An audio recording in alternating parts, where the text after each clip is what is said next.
Hey everyone, Tyson the Subaru specialist from Subaru Prince George here. Today we're taking a look at the 2023 Subaru Forester Sport. So this is the second 23 Forester that we've gotten. They have the facelift that the 22s received. The headlights are a little bit different than the previous 21s. The front bumper's a little bit more angular, a little bit more aggressive. The Sport gets the LED vertical fog lights.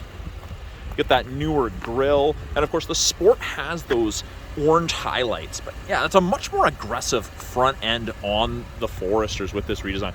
Big hood with the aggressive kind of shoulders to them stands out. You can kind of see where your corners are a little bit more easily with them. And this is of course in the crystal white pearl, and you get the blacked out wheels with the Sport. Now you get those orange highlights along the bottom, front, rear, and sides. And then on the top with the crossbars, your integrated tie downs, they're highlighted in orange as well. I like the orange highlights. I think they pop. I really like them on the white myself. You also get the Sport badge on the rear. And now this isn't so apparent on the darker colors, but on the lighter colors, this is gloss black. So the other Foresters in the lineup, this won't be gloss black.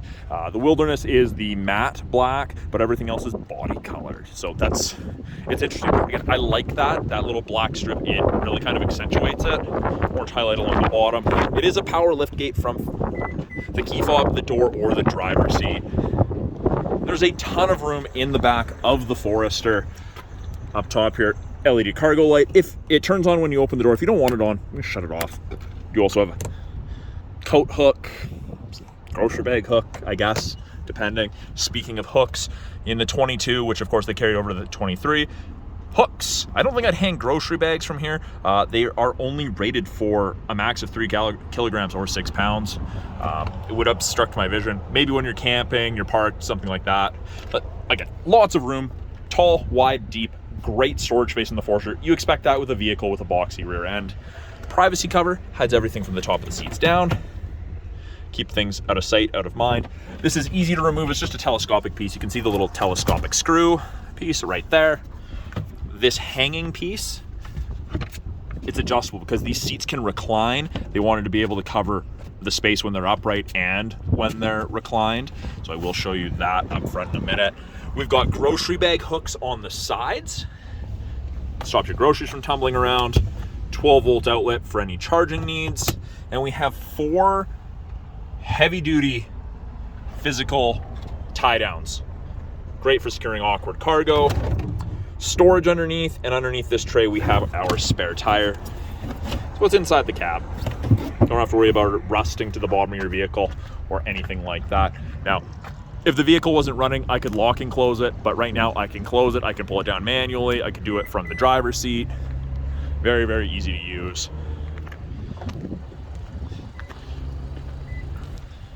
In the second row, plenty of room for passengers. Great headroom, great leg room.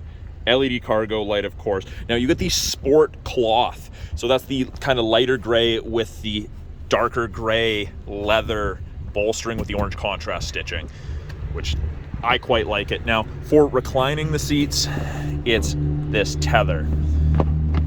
So I just brought it up. This is upright and these are reclined. So it's a 4-finger difference of width. If there's only 1 or 2 passengers, fold down armrest with cup holders. On the backs of the seats, we have map back pockets. They've split them into 3 portions. This is ideally supposed to be for media device, phone, something like that. And then you've got bigger ones for books. 2 USB ports for all your charging needs. They're the USB-Cs. Vents out of the center console for charging. Same cloth on the door. Orange contrast stitching continues. Sport badge. You've got bottle holders and of course child locks. You get the panoramic sunroof. So it does extend well into the second row. Up front, it's the same as the rear door, that layout. Power windows, locks and mirrors with window lock, bottle holders, power driver seat including lumbar, and it's that same Sport cloth. Very, very comfortable. Now, these headrests tilt. It's adjustable depending what level you want. Something that not a lot of people know. So, On the inside, by the driver's left knee, we have the rear hatch opening button. You can turn off the steering responsive headlights. So these headlights swivel and turn at speed. When you turn left, the left headlight swivels left. When you turn right, the right headlight swivels right. You can see around corners a little sooner. You can set it so the rear hatch doesn't open all the way. You've got a scroll wheel for the brightness of the gauges. It won't really make a difference right now. I've got them turned on all the way. Traction control. You can turn off the auto stop start, and then this is blind spot detection. I've just turned that off. It says off, and we've got these two little black screens on either mirror, and it illuminates like so when someone's in your blind spot on the corresponding side. It's a great aid, not a replacement for shoulder checking in the slightest, but it works really, really well once you know to look for it. Steering wheel is telescopic and tilt, so you can adjust it depending how you like to sit based on arm length. You get the sport gauges with the Sport Forester center display here. You can change through a bunch of different screens. Most people like the digital speedometer. They are really nice. It's easy on the eyes. They're not overly bright. I don't find them overly bright, at least. Everyone's eyes are different. On the steering wheel, orange contrast stitching, orange centerpiece, and the camera's not doing it justice. This makes it look a little bit more intense than it actually is. Left-hand side of the steering wheel, we have our Bluetooth and audio controls. You can make and take calls, control the volume that calls the music, switch from AM to FM to CD to satellite, switch between presets or next song on your radio, accept or hang up or decline calls. Right-hand side, we've got our adaptive cruise and lane centering. Now, both of those systems use the EyeSight color stereo camera system. That's our safety system, and this is the latest up-to-date EyeSight 4.0 that came out in the 22s, continued into the 23s, better feel, wider field of view. It just improved overall. Something that is unique to the Sport, you get Sport Sharp. That's also in the Wilderness, but you've got Intelligent and Sport Sharp driving modes. So you can see down there in the middle, it says P for Park. To the right of that is an I for Intelligent. When I press the Sport Sharp button, you get Sport Sharp. So it's a little bit more aggressive. You accelerate more quickly, your RPMs will sit higher, you'll use more fuel, but it's more spirited driving. The heated wheel. Now, it doesn't heat between the seams here, just kind of where you're supposed to keep your hands. There is a little bit of a dead spot right here. I'm imagining that's where the wires come in on the back. Little information screen up here you can cycle through with the info button on the left-hand side of the steering wheel. Gives you different pieces of information depending what you want to see. The screen we're looking at right there shows what safety tech's on, so everything's on except for the auto headlights, and they are auto high beams, so I've just activated those. Off-road screen, water temp, oil temp. Weather, that's part of the 3-month trial of the satellite radio you get. You can set it to print storage here. It doesn't have every location, just lots of major ones. What you're listening to, and then fuel economy. So you get a little bit of customization, what you want to look at. Now, it is also dual zone climate control, and it displays up top. 15 is low, and 30 is high.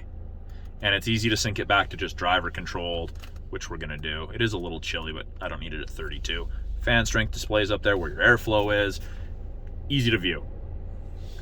Below that, we have our 8-inch radio infotainment display, whatever you'd like to call it. It is touchscreen, or we have the physical buttons down here.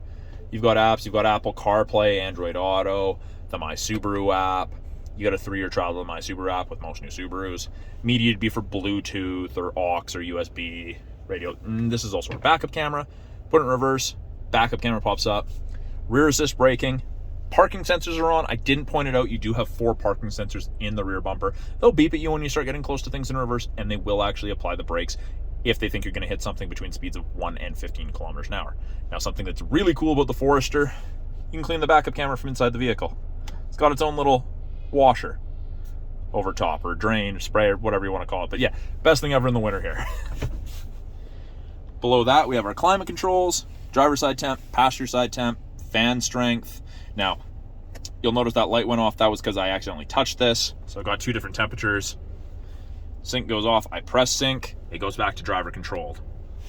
Mode changes where the airflow is coming from. Fan strength. We've got AC and max AC. So I get asked all the time, what's the difference? So AC doesn't mean it's making the air cold. So if it's set to 27 degrees, warming up your car, but it's humid out, the AC may come on its own to move moisture around the cabin so you don't fog up.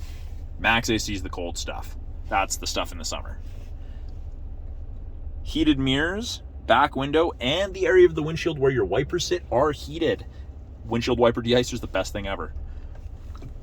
Below that, little media storage cubby. This is rubberized. We also have 2 USBs for listening to music, charging, or doing Apple CarPlay, Android Auto. Aux port in there for music listening, and there is a 12-volt outlet in there for any charging needs you have. Little blue illumination light. Now, it is automatic. You do have a manual shift mode if you wish to select your own gears with the paddle, upshift and downshift. I used it all the time in my Crosstrek, downshifting, going down hills. Orange contrast. This entire piece in the center here used to be orange. I guess they had enough people comment that it was too much that they went with gray on this, but if you look at some of the older ones, this entire plastic piece was orange, which it was a big draw. Like you focused in on that right away. It was big and bright. Parking brakes are electronic. Pull up to turn it on. Foot is not on the brake. Push off, doesn't go off. Up here it says to press the brake. Foot down, push down, off it goes. AVH is a brake holder for construction, drive-through, or rush hour traffic in a place that isn't Prince George. Heated seats, high and low for both the driver and passenger, and with the cloth seats, they heat up ridiculously quick, which is great for the winters here. X mode. Now we get dual function X mode in the Sport. So X mode is like 4x4 low in a pickup. It changes your transmission ratio, your throttle response. You have to be going under 20 to activate it. So you twist to the left and you get snow and dirt mode. And then I twist to the right, I get deep snow and mud mode, and it turns off traction control. So snow and mud, it's for up to 40 kilometers an hour, a little bit more extreme stuff. Deep snow and mud, this is if you're stuck, you're going through deep snow, deep mud, sand, and you want those wheels to continue to chew forward to dig you out. You also get things like downhill ascent control. It's cool. If you have the chance to try it out, I do recommend it. It takes an already very capable vehicle and transforms it. Push down to go back to normal. Dual cup holders, media storage, and then in the armrest here, there's a little 12-volt outlet for charging, places for you to run your cords so you don't crush them when the armrest is closed. This is not adjustable, it's fixed. Up top here, we have lane sway assist and automatic emergency braking. So this one will beep at you if you start crossing lines without signaling. This tries to stop you from hitting things, pedestrians, vehicles, and I have had someone tell me stop them from hitting a moose. In BC, that actually saves you 10% on your basic insurance. Very, very handy. I can't think of a situation where you turn that off. These are LEDs. This little blue light indicates that our headlights are turned on right now. So if I turn it off, they go off. Turn them on, they're on. And you can see, I just turned them off, just turned them on. Light is there. So it's a nice way, dawn or dusk when you can't necessarily tell if your lights are on, it's a good way to tell if they're turned on. Look up, little blue light. SOS and roadside buttons, that's part of the 3-year trial of the connected services you get with most new Subarus. Very, very handy feature. Hope none of you ever need to use it, but it is beneficial. Sunglass storage. And then we have card holders on both mirrors. Mirrors with lights. And then off the side here, we've got an extender. So you can block the sun. Very, very handy. I know a lot of vehicles don't have that anymore. It's a little bit different. And then a look out that panoramic roof. Now this is half closed. It is a manual shade. If you drag the glass open, it'll drag the shade with it. And if you close the glass, it'll drag it with it as well. So that is a quick look at the 2023 Subaru Forester Sport in the crystal white pearl. If you guys have any questions about the Sport or any of the vehicles in our lineup, any of the technology, please put them in the comments below. I'm always looking to answer you guys' questions. If I don't have an answer for your question, I get to learn something, so it's a benefit to me either way. So yeah, if you guys have any questions about this or you want to see something particular that I may have glossed over or ignored completely, let me know, and I'll see about making a video of it. Talk soon.